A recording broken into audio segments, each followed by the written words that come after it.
사진 하나를 먼저 보면서 이야기를 좀 펼쳐가겠는데요. 여러분, 이 아이들이 말씀을 듣고 있을까요? 확신이 되십니까? 저는 그들의 표정을 봤기 때문에 아니다라고 말할 수도 있지만 뭔가 기결이 드는 것 같기도 하고 그렇습니다. 교육부서 사역자들끼리 만나면 하는 농담이 있습니다. 물론 뼈 있는 농담 같기도 하고요. 이런 말이죠. 얘들은 안 듣는 것 같아도 다 듣고 어른들은 듣는 것 같아도 안 듣는다. 듣는 것과 관련해 가지고 시간 말씀을 듣기 이전에 좀 생각할 것들이 한 가지 있겠다 싶어서 이것을 먼저 나누고자 합니다. 우리가 말씀을 듣다 보면 여러 가지 장애와 걸림돌이 있는데 제가 가만히 생각해 보면 한 가지가 이게 아닌가 싶습니다. 그것은 다른 것이 아니라 어떻게 보면 체념이고 어떻게 보면 패배적인 마음이겠죠. 말씀대로 어차피 살지도 못하는데 들어서 뭐하노? 라는 생각이 듭니다. 저는 이런 어설픈 결백주의가 우리를 듣는 자리로부터 이탈하게 하는 또 하나의 안타까움이 아닐까 싶은 생각들을 해보게 됩니다. 자주 섞인 이런 말들, 어차피 말씀대로 살지 못하는데 들어서 뭐하노? 그 무슨 의미가 있나? 듣기만 하고 변화가 없으면 난 위선자가 아니야? 이런 생각들이 우리에게 찾아올 때가 있습니다. 스스로 그런 생각들 속에 자신을 돌아보는 것 자체가 잘못됐다고 할 수 없지만 그러니까 소용없어. 이건 또 아니라는 거죠. 소용없지 않고 소망이 있어 라고 말을 할 수 있는 이유는 우리가 말씀 듣는 자리에 나오는 것도 우리가 무언가를 완벽하게 지켰기 때문도 아니고 여전히 우리를 바꾸시는 하나님의 은혜는 말씀을 통해 주어지기 때문입니다. 그러니까 말씀대로 다 살지 못하기 때문에 이런 생각들로 듣는 자리 자체를 터부시하거나 소중히 여기지 않는 것은 위험할 수 있는 것이죠. 자기 객관화는 중요합니다. 그러나 그것이 자기 비하가 되시면 안 될 것 같습니다. 내 연약함을 바로 보는 건 필요하지만 그 연약함을 핑계로 은혜의 자리 자체를 포기하는 것은 더 미묘한 교만입니다. 내가 나를 바꿀 수 있다는 여전한 생각들이 은근히 깔려있기 때문이죠. 안 되는 것 앞에서 신자의 자세는 그러기 때문에 더 엎드리는 겁니다. 그러기 때문에 더 은혜의 자신을 노출시켜야 됩니다. 이것이 그래도 하나님 원하시는 방향으로 가는 우리의 생각의 기조가 되어야 할 것입니다. 말씀을 다 지키는 능력이 이 자리에 우리를 앉게 하는 게 아니라 여전히 은혜가 필요하기 때문에 이 자리에 있는 겁니다. 여전히 하나님의 말씀이 들려져야 살기 때문에 이 자리에 있는 겁니다. 그 단 한 구절이 절실하기 때문에 이 자리에 있는 것입니다. 우리 모두 이런 마음으로 오늘 이 시간 주시는 말씀 앞에서 함께 하나님의 인도하심을 받아가시길 소망합니다. 오늘 이어지는 내용은 계속 스토리 속에서 주어지다 보니까요, 염두하시고 들으시면 좋을 것 같은데요. 일단 오늘 본문을 보게 되면은 이런 질문 하나를 던지게 됩니다. 우리가 세상에서 살아간다고 할 때 내가 믿음이 있다라는 게 도대체 어떤 의미가 있는가, 어떤 가치가 있는가라는 것이죠. 살아가다 보면 우리는 크고 작은 어려움들을 경험합니다. 개인적인 아픔일 수도 있고 또 함께하는 어떤 공동체 때문에 또 사회 전반의 어떤 일들로 인해서 우리 마음이 무거워질 때가 있고 사실은 우리가 눈을 뜨고 살아가는 살아가는 날 동안은 이거 피할 수 없는 현실입니다. 오늘 본문도 보게 되면은 안디옥 교회가 지금 소개되고 있는데 앞에 이야기를 잠시 하자면 몇 사람이 스데반 일로 흩어진 그 심겨진 자리에서 마침 그곳이 안디옥이었고 무언가 어떤 계획이 있어서 복음을 전한 게 아니라 그냥 그 주어진 일에 최선을 다하는 가운데 복음을 심었고 감사하게도 주님의 손이 함께 하심으로 수많은 사람들이 돌아와서 안디옥 교회가 태동하게 됩니다. 시작하게 되는 거죠. 이후에 한 상에 콤비라 할 수 있는 바울과 바나바, 그들이 같이 있는 게 성이 같아서는 아닙니다. 바나바의 바와 바울의 바는 전혀 아무 상관이 없어요. 누가 농담 삼아 그러길래 제가 한번 해보는 겁니다. 바나바와 바울이 이 두 콤비가 지도자로서의 그 각각의 은사를 최대한 발휘할 때 그 목양의 현장에 임한 은혜는 성도들에게 고스란히 임하게 되고 그들은 한 1년 정도 지난 뒤에 그리스도인이란 이름의 명예로운 별명을 듣게 되죠. 스스로 자칭하는 게 아니라 세상이 그들에게 부여한 이름이었습니다. 영광스러운 전성기, 부흥기를 경험하고 있었다는 것입니다. 세상에도 어느 정도 영향을 끼치고 있었고 참 많은 그리스도인들이 세워지고 있었기 때문입니다. 그런데 오늘 보십시오. 바로 그때 우리가 살아가다 보면 참 이제 이만하면 좋겠다. 여기까지 오기도 쉽지 않았지만 그래 이 정도면 충만 좋겠다. 이대로만 가면 좋겠다 라고 하는 그 어느 날 천천병력 같은 이야기가 들려올 때가 있잖아요. 열심히 살아서 최선을 다해서 몸을 돌보지 못해서 어쩌다가 갑자기 아픔의 이야기를 듣게 될 때 이제는 어느 정도 안정적으로 살만하다 싶은데 이게 무슨 소리야? 이게 웬일이야? 이럴 때가 있잖아요. 교회적으로 보면 안디옥 교회에게도 지금 그와 같은 일들이 일어난 겁니다. 예루살렘에서 출발해서 곳곳을 순회하던 어떤 선지자 그룹들이 안디옥에 도달하게 되고 그중 한 사람 아가보가 천하의 큰 흉년을 예언합니다. 위기를 예언한 거죠. 그리고 말씀 보시는 것처럼 그것은 글라우디아 황제 때 실현이 되고 맙니다. 우리가 여기서 주목해 볼 표현은 큰 부흥이라는, 우리 11장 24절 보면 안디옥 교회의 큰 부흥, 주님의 손이 함께하는 것과 특별히 흉년도 큰 흉년이라고 있습니다. 뭔가 매칭이 되지 않습니까? 주님의 손이 함께함으로 인한 큰 부흥, 그런데 갑작스럽게 들려오는 큰 흉년, 세상의 위기와 주님이 은혜 가운데 세워가신 교회의 부흥이 공존하고 있습니다. 큰 흉년은 위기로서 우리에게 다가올 때 정말 주님이 계신다면 어떻게 이런 일이 생기는가 라고 할 때가 있죠. 이런 대조되는 상황을 보면서 우리는 생각들이 많아지게 됩니다. 2000년 전 안디옥 교회만이 아니라 사실 오늘도 우리 피할 수 없는 현실이기 때문에 그렇습니다. 고난이 세상 속에 존재하는 우리가 살아간 날 동안 신자라고 해서 예외되지 않는 이 현실, 세상과 교회가 함께 마주하게 되는 이 현실 고난 앞에서 우리는 그래서 의문 하나를 갖게 되는 거죠. 내가 피해갈 수 없다면, 이런 어려움이 나한테서 피해가지 않는다면 내가 믿는다는 게 도대체 무슨 세상과 다를 바가 있는가? 오히려 믿어서 더 고생하는 거 아닌가 생각할 때가 있습니다. 우리의 삶에 하나님의 함께 하심의 약속이 현실적으로 와닿지 않는 거죠. 정말 여러분의 삶 가운데 나의 삶의 임마누엘 하나님을 깊이 누리고 있는지 생각해 보신다면 이 고민은 다른 사람만의 고민이 아니라 꼭 위험이 있어야만 한 고민이 아니라 사실 크고 작은 잔잔한 염려 속에 있는 우리의 실제적인 고민입니다. 정말 임마누엘 하나님 함께 계신다면 그것이 나에게 어떤 의미가 있고 나의 삶에 어떤 가치가 있는가. 오늘 이런 부분들을 다 답을 줄 수 없겠지만 적어도 오늘 본문 안에서 주어진 안디옥 교회가 이 큰 흉년의 시기를 지나면서 보인 그 성숙한 응답의 모습을 보면서 세상 속에 우리가 고난을 마주하게 될 때 세상과 다름은 무엇인가? 신자로서 고난 속에서 살아간다는 건 어떤 삶의 방향을 우리에게 요구하고 계시는가? 그 다름은 무엇인가? 그래서 증명될 우리 신앙의 모습은 무엇인지를 한번 생각해 보면 좋겠습니다.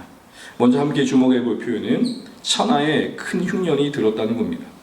여기서 우리는 신앙생활하면서 바로 잡아야 될, 교정해야 될 오해 한 가지를 알게 됩니다.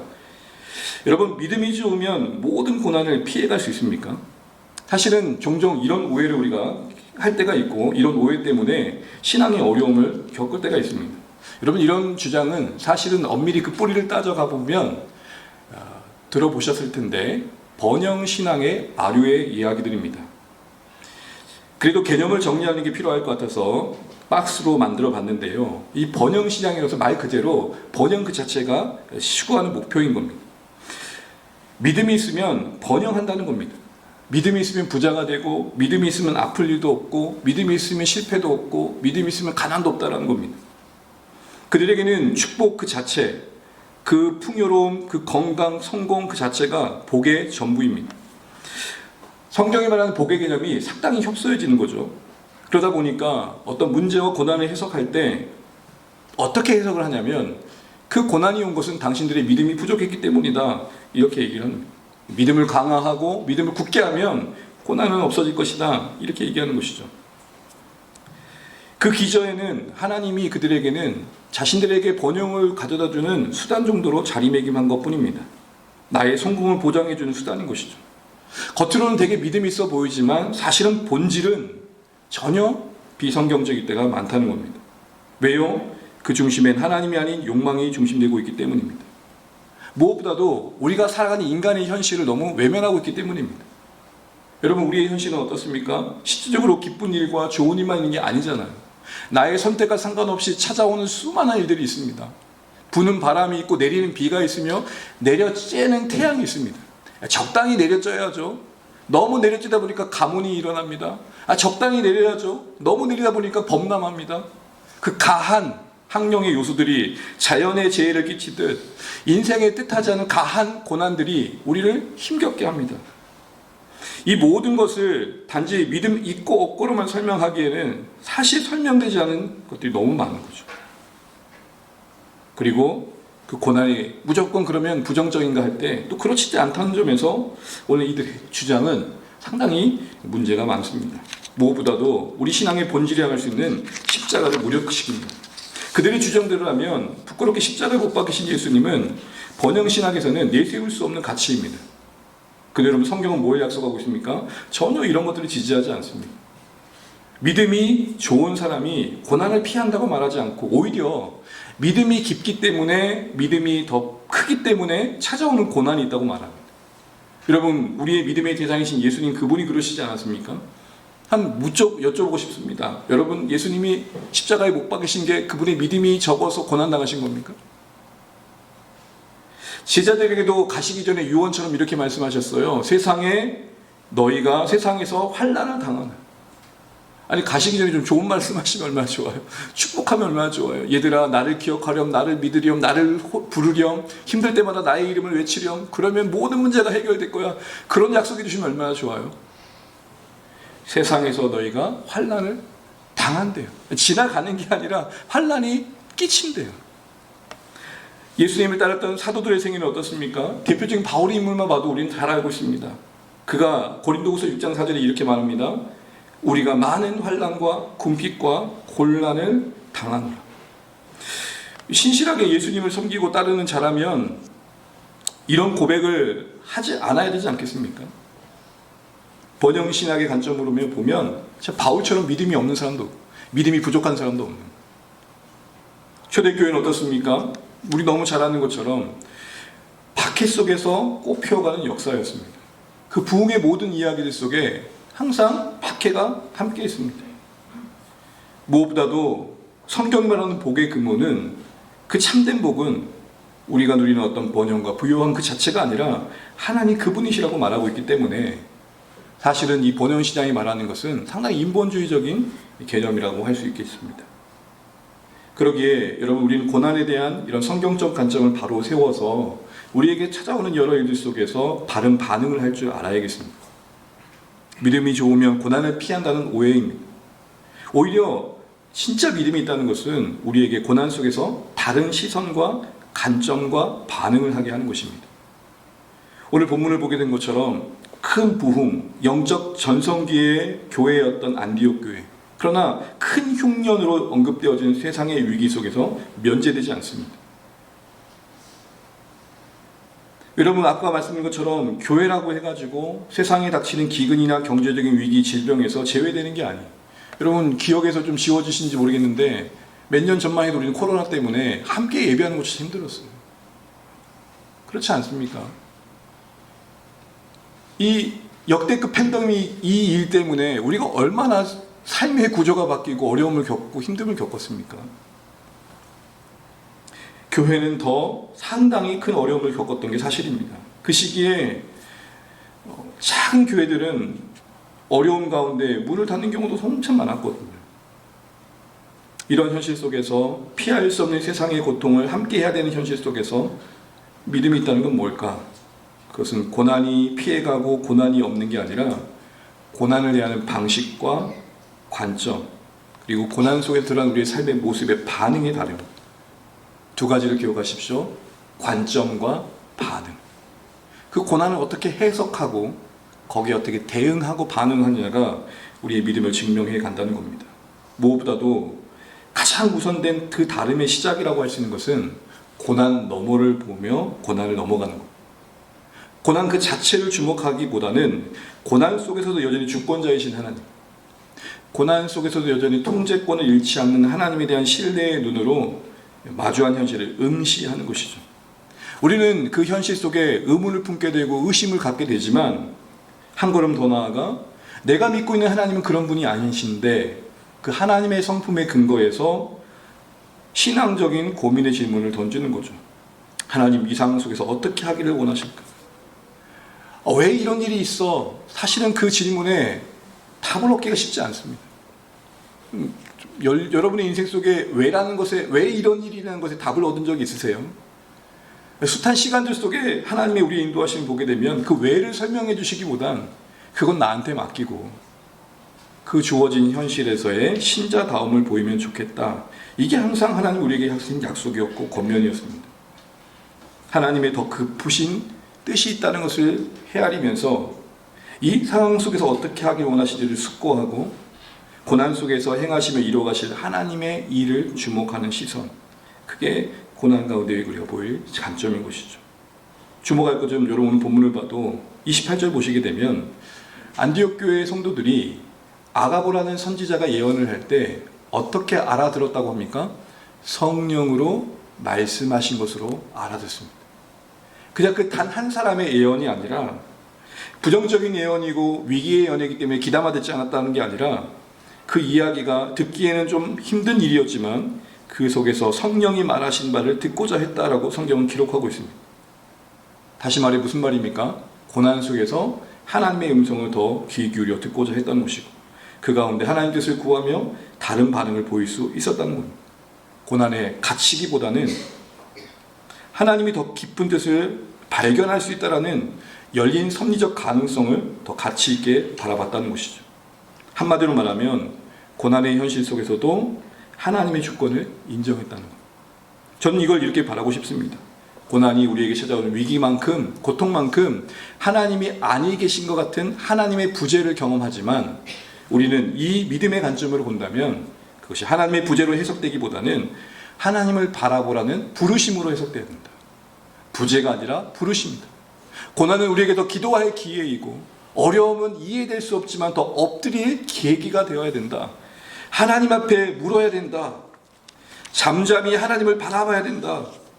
그래서 이 상황 속에서 하실 하나님의 일을 알아가야 된다. 이게 오늘 우리가 알아야 할 아주 중요한 첫걸음입니다. 이런 관점에서 안디옥 교회는 그 큰 흉년의 예언을 듣고 하나님 뜻을 묻고 찾는 중에 다른 반응을 보였다는 것이 오늘 우리가 드린 말씀의 요지입니다. 29절을 보실까요? 어떤 결론을 그래서 고민하며 내리게 됩니까? 29절 같이 한번 읽어보겠습니다. 지자들이 각각 그 힘대로 유대에 사는 형제들에게 부조를 보내기로 작정하고. 안디옥 교회는 흉년이라는 절망적 예를 분명히 들었다고 말씀드렸습니다. 그 마주한 현실 속에서 앞서 말씀드린 것처럼 다른 반응을 보일 수 있었던 건 하나님에 대해서 이 상황에 대해서 하나님께서 뭘 원하시는지를 물었다라는 것이죠. 그 가운데 어떤 행동들을 보이게 됩니까? 먼저 작정합니다. 작정합니다.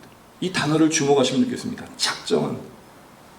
작정한다는 것은 깊이 숙고하면서 공동체가 함께 하나님께서 이 상황 속에서 하시길 원하는 일에 마음을 두고자 했다는 겁니다.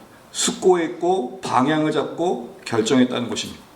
단순한 충동적인 결심이 아니라 깊이 논의하고 하나님의 인도하심을 기다리면서 공동체적으로 하나의 결론을 내렸다, 이런 말인 것입니다. 바나바와 바울의 지도력 아래서 이 상황 속에서 이 소식이 들려지게 하셨을 때에 하나님의 기대하신 바가 뭘까? 왜 하나님은 아가보를 통해서 이 큰 흉년이 천하에 임할 것을 미리 우리에게 듣게 하셨을까? 왜 그렇게 하셨을까?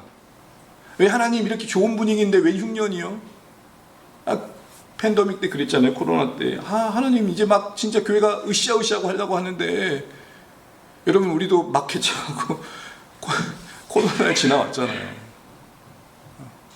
어제 유튜브가 이렇게 자동 재생되다 보니까 어제 보니 우리 수요기도회를 집에서 드렸던 장면이 나오더라고요. 그때 줌을 통해 가지고 예배도 많이 드렸었잖아요. 그 상황 속에서 우리는 원인을 찾고 싶고 이유를 찾고 싶지만 오늘 안디옥 교회는 그러기보다는 그 속에서 할 일을 찾고 행동을 옮겼다는 것입니다. 작정했다는 것입니다. 작정했다는 것은 그 작정의 결론이 이르기까지 바울과 바나바의 지도력과 말씀의 가르침 아래서 하나님 우리가 여기서 무엇을 해야 됩니까에 더 관심을 두었다는 것이죠. 조금만 상상력을 발휘해 보게 되면 그들이 한 결정은 아마도 성경에 기반하지 않았을까 생각을 해보게 됩니다. 왜냐하면 여러분 성경에서 미리 흉년을 얘기하고 기근을 얘기하고 준비하겠다는 스토리가 많지 않습니다. 여러분 어떤 이야기가 떠오르십니까? 어떤 이야기가 떠오르시죠? 누구 이야기가 떠오르십니까? 이때는 제가 빨리 말하는 게 분위기상 좋은 거죠. 구약의 요셉의 이야기를 분명 떠올렸을 겁니다. 그가 총리가 되는 가정 속에서 왕이 꾼 꿈은 앞으로 7년간의 기근과 흉년이 있을 거라는 꿈이었습니다. 그 저녁에 흉년이 임할 거라는 거였죠. 그 꿈을 꾸게 하심으로써 요셉이 한 총리로 쓰임받아서 그 당시에 그 배고픔과 흉년의 어려움을 해결하는 손길로 쓰임받죠. 그런 가운데 이스라엘이 보호받죠. 그와 같이 아마 이들은 이 큰 흉년의 소식이 안디옥의 그들로 하여금 우리가 뭔가 하나님의 손길로 쓰임받길 원하시는 건가? 라는 생각들을 했다라고 충분히 추정할 수 있을 것 같습니다. 구약의 요셉의 이야기를 들으면서 요셉에게 흉년을 미리 알게 하셔서 그가 총리가 되어 그 기근을 준비하게 하심으로 대비하게 하심으로 수많은 생명을 구원하는 하나님의 구원의 손길이 되게 하셨던 것처럼 그 말씀에 비달해서 그래 우리도 지금 이 큰 흉년의 이야기를 미리 듣게 하셨을 때는 이걸 미리 대비하는 가운데 그게 찾아왔을 때 하나님께서 우리를 통해 하실 일이 있겠구나 라는 마음을 갖게 했다는 것입니다. 그게 부조라는 말에 그대로 반영이 됩니다. 제가 노트에는 반영하지 않았는데요, 부조를 하기로 작정했다 할 때 이 부조라는 말 자체가 헬라어로는 많이 들어보셨을 거예요. 디아코니아라는 말은 섬김으로 번역이 되고 또 다른 말로는 미니스트리, 하나님의 사역으로 번역이 됩니다.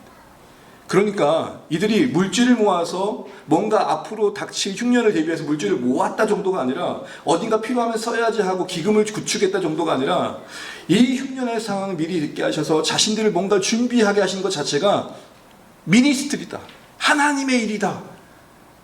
그 표현이 부조라는 말에 담겨 있는 것입니다.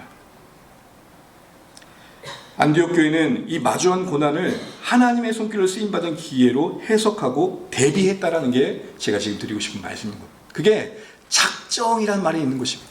그러므로 작정이라는 것이 고난 속에 보인 안디옥 교회의 태도라고 할 때 그 작정의 의미는 고민했고 기다렸고 말씀에 비달해서 이 고난 속에서 자신들이 해야 될 일들을 방향을 찾아가는 애씀이 있었다는 것입니다. 그런데 한 걸음 더 나아가 그들이 작정했던 그 이들의 내용이 뭡니까? 예루살렘 교회에 구제연금을 보내기로 한 것이었습니다. 여러분, 작정했다는 건 시제상 각오입니다. 그러니 예언을 듣을 때부터 준비하고 있었고 이게 만약 이루어지게 된다면 그때에 예루살렘 교회를 보내야지를 계획했다는 겁니다. 그럼 이런 질문을 드리는 거죠. 온 천하에 여러분 흉년이 낀다면 안디옥 교회는 흉년을 안 겪었을까요? 안디옥 교회는 흉년을 안 겪었을까요? 겪었을 겁니다. 소위 이걸 우리 전문용어로 뭐라 그러죠? 내 코가 석자예요.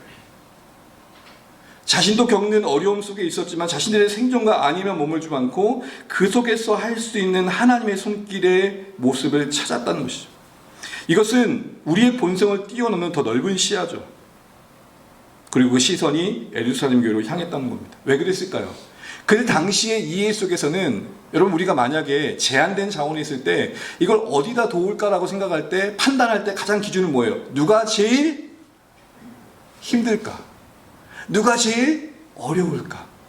당시 여러분 예루살렘은 지형상 높은 곳에 있었고 작물을 재배할 수 없었고 똑같은 흉년 속에서도 가장 힘들 수밖에 없는 지역이었어요. 우리 대한민국만 봐도요, 같이 비가 내려도 더 힘든 지역이 있고 같이 가뭄의 시간을 지나도 더 어려운 데가 있죠.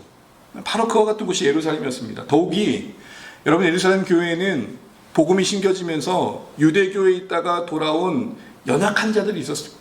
당시 유대교는 구제라는 것을 가장 기이 여겼는데 그 그룹 안에 있었을 때 구제를 받았던 이들, 가난한 이들, 또 홀로 있는 이들이 기독교로 오면서 교회 입장에서는 교회의 자원을 가지고 돌봐야 할 사람들이 더 많아지게 된 거예요. 이런 상황 속에서 가뭄은 그들에게 더 취약함을 갖게 할 수밖에 없었던 것이죠. 모두가 어려운 상황이었지만 예루살렘 교회는 비교할 수 없이 더 취약했기 때문에 안디옥 교회는 예루살렘 교회를 돕고자 결정하고 이제 언제 있을 모르지만 있을 흉년을 준비하고 있었던 겁니다. 여러분, 이건 한마디로 말하면 고난 중에 사랑을 선택했다는 겁니다. 지금까지 한 두 가지를 본 것 같아요. 고난 속에 있을 때 작정했다. 이것은 하나님 이 상황 속에서 우리에게 뭘 하길 원하실까를 고민했다는 것, 엎드려 물었다라는 것, 그리고 그 선택이 예루살렘 교회를 돕고자 하는 거였다는 것은 자신들도 흉년의 피해를 입었음에도 불구하고 그 가운데 사랑을 선택했다는 것. 특별히 안디옥 교회가 그래도 이렇게 넉넉할 수 있었던 것은 로마의 3대 도시 중에 하나였고 부유한 도시였어요. 그래도 예루살렘보다는 좀 더 넉넉했어요. 코로나가 지나면서 계속 반복되는 얘기인데, 여러분 같은 어려운 시기를 지나지만 그래도 좀 더 재정적인 규모가 있고 그래도 사이즈가 있는 교회는 사실은 괜찮았어요. 누가 힘들었어요? 네, 취약한 교회 구조를 갖고 있는 공동체가 어려움을 겪었죠. 더 어려운 자들을 돌보자 하는 사랑의 성숙함이 여기서 드러나고 있는 것입니다. 그런데 말입니다, 이 사랑의 선택이 자신들도 생각하지 못했던 참 놀라운 은혜의 열매들을 맺어가는 걸 보게 됩니다. 29절 다시 보시게 되면 오늘 본문에 일단 이들이 이 부조에 참여할 때 보였던 태도를 보게 되면 제자들이 각각 그 뭐대로 했다 그러죠? 힘대로 했다 그럽니다. 여러분 이 말씀에 그대로 느껴진 뉘앙스는 여러분 어떠세요? 각각 그 힘대로 했다는 것은 억지로나 인색함으로 한 게 아니라 각자 형편에서 참여할 수 있을 만큼의 자원함으로 했다는 겁니다. 바나바와 바울이 헌금을 정하고 강요하거나 할당하지 않았다는 거예요. 동일하게 참여는 했지만 동일한 금액은 아니었다는 거예요. 각자 할 수 있는 여건에 최선으로 참여했던 것이죠. 이렇게 아름다운 섬김을 자신들의 고난 중에도 할 수 있었던 그런 이유는 뭘까요? 이 말씀만을 가지고 해석하기 어렵기 때문에 오늘 이것을 기회로 이 비슷한 구조 속에 있는 로마서 말씀을 보게 되면 오늘 이 안디옥 교회의 마음과 형편을 좀 더 헤아리게 됩니다. 로마서 15장 26절 27절 우리 같이 한번 읽어보도록 하겠습니다. 함께 읽죠. 이는 마게도냐와 아가야 사람들이 예루살렘 성도 중 가난한 자들을 위하여 기쁘게 얼마를 연보하였습니다. 저희가 기뻐서 하였거니와 또한 저희는 그들에게 빚진 자니 만일 이방인들이 그들의 영적인 것을 나눠 가졌으면 육적인 것으로 그들을 섬기는 것이 마땅하니라. 아멘. 안디옥 교회가 이방인 중심의 교회였고 그 이방인 중심 교회가 예루살렘 교회를 도왔던 것, 이게 오늘 본문의 내용인데, 이것은 한참 뒤에 바울이 훗날에 사역을 하면서 동일하게 이방 교회를 세워가면서 그 이방 교회가 예루살렘 교회와 맺는 관계로서도 비슷한 구조 속에서 이해할 수 있기 때문에 이 흡사한 구조에 있는 이 말씀을 보면서 오늘 안디옥 교회를 해석하게 됩니다. 이 말씀을 보게 되면 일단 그 기쁨은 어디서부터, 그 자원함은 기쁨에서부터 비롯된 것임을 알게 됩니다. 단순한 동정이나 어떤 짠한 마음, 그런 게 아니었다는 것이죠.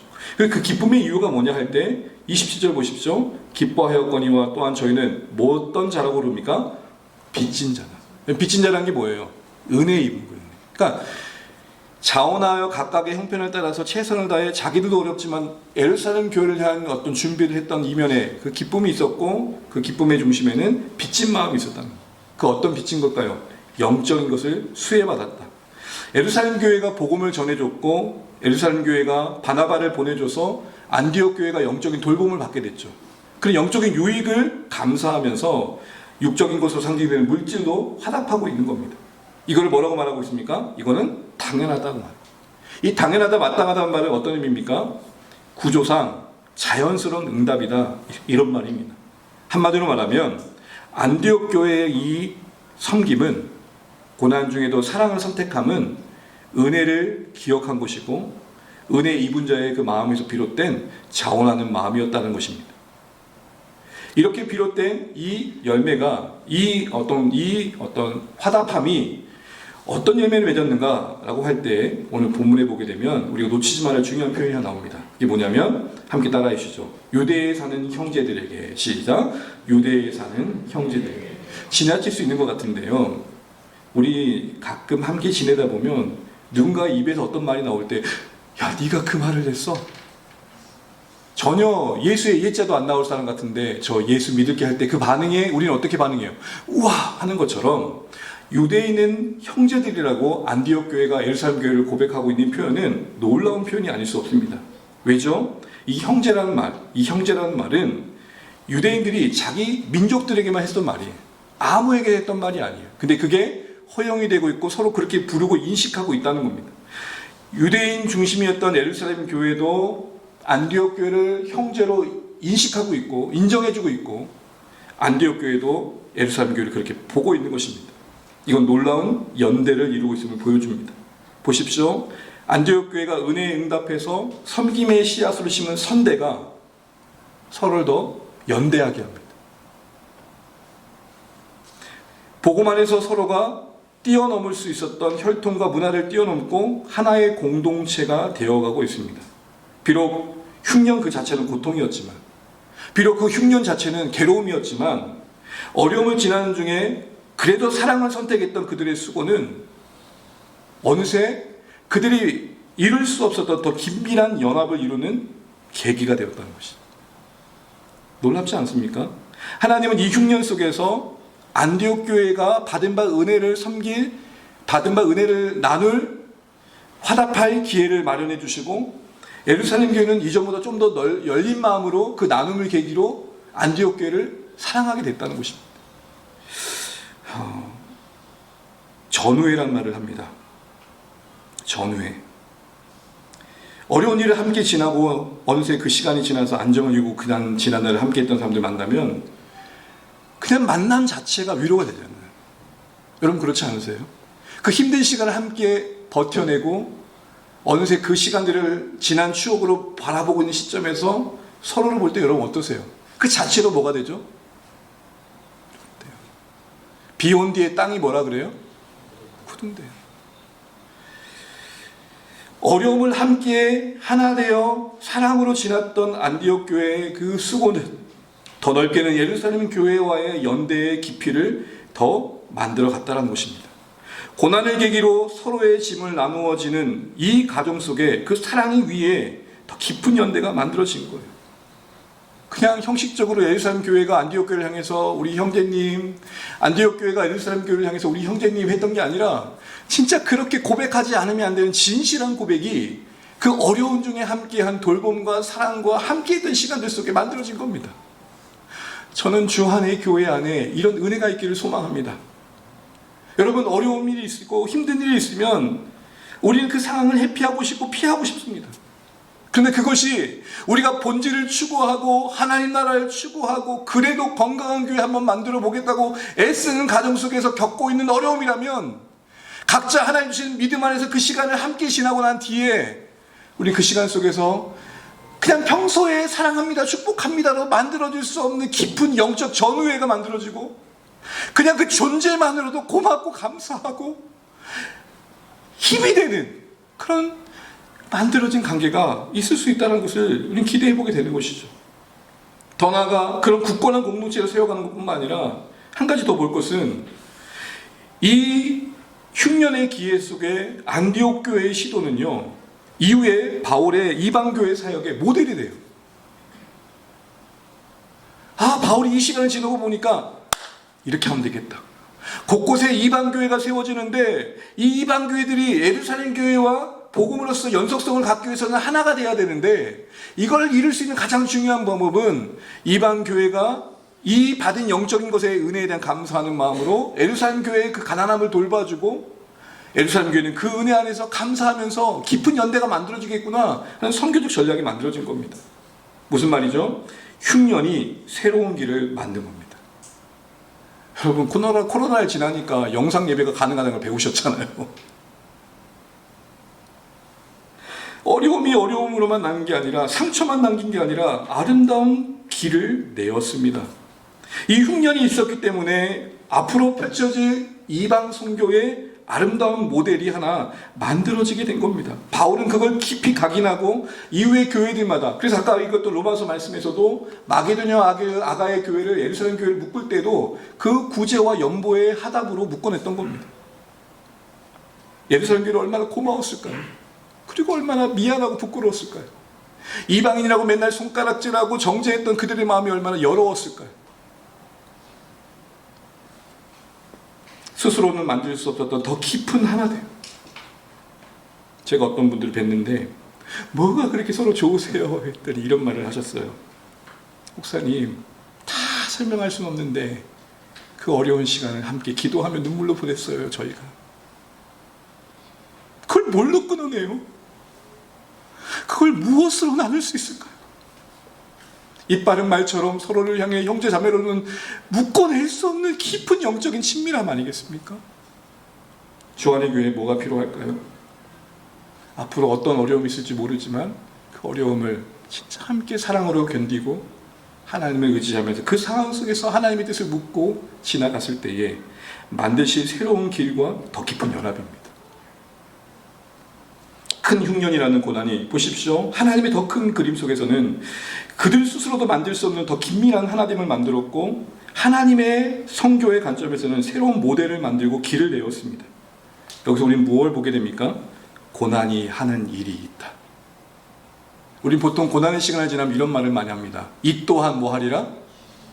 이 또한 뭐 하리라?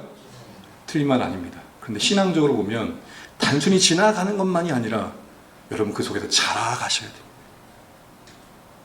고난이 빨리 지나가기를 바라는 마음은 우리 모두 같으나 더 깊은 하나님의 관점에서 본다면 참새 한 마리도 그냥 떨어지는 것이 아니며 모든 미물 가운데 다 있는 하나님의 손길이 신실하시다면, 주안의 교회를 시작하신 분이 하나님이시라면 이 가정 속에서 희노애락을 함께했던 모든 시간들은 하나님의 더 큰 그림 속에서 우리를 더 긴밀하게 하시고 이 시대 속에서는 전혀 생각할 수 없었던 하나님 나라의 새로운 사역의 모델을 만들어 가시는 여정이 될 수 있다는 기대감을 가질 필요가 있다는 것입니다. 고난이 일을 합니다. 고난이 하는 일이 있습니다. 고난이 없었으면 이룰 수 없는 일이 있다는 말을 드리는 것입니다. 고난은 괴로움이죠.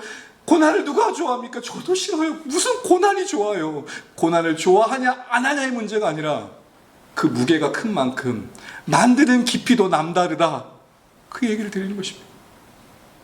요즘 해창들 있잖아요. 해창들 아시죠? 하면서 그 친구들의 공통점은 뭡니까? 무게가 있어야 근육이 큰다는 거예요. 하나님은 우리에게 고난을 끼칠 때 그 마음이 좋으시겠어요?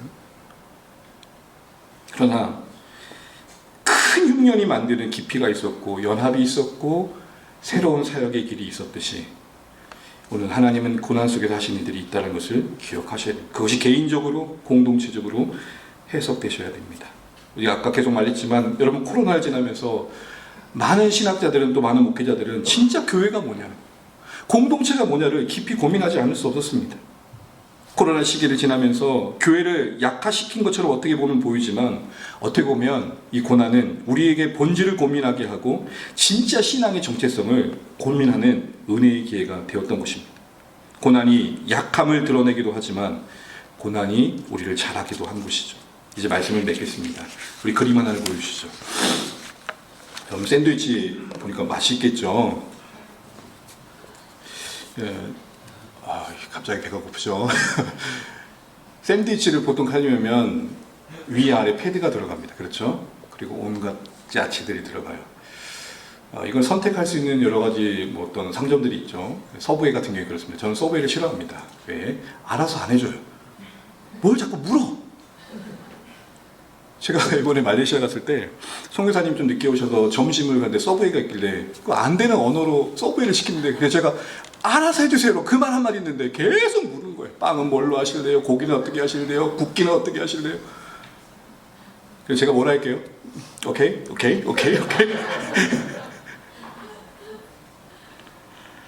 골라 먹는 재미를 말해요. 근데 여러분, 인생을 샌드위치로 불러볼 때 한 번만 더 넣어주세요. 어떻게 될까요?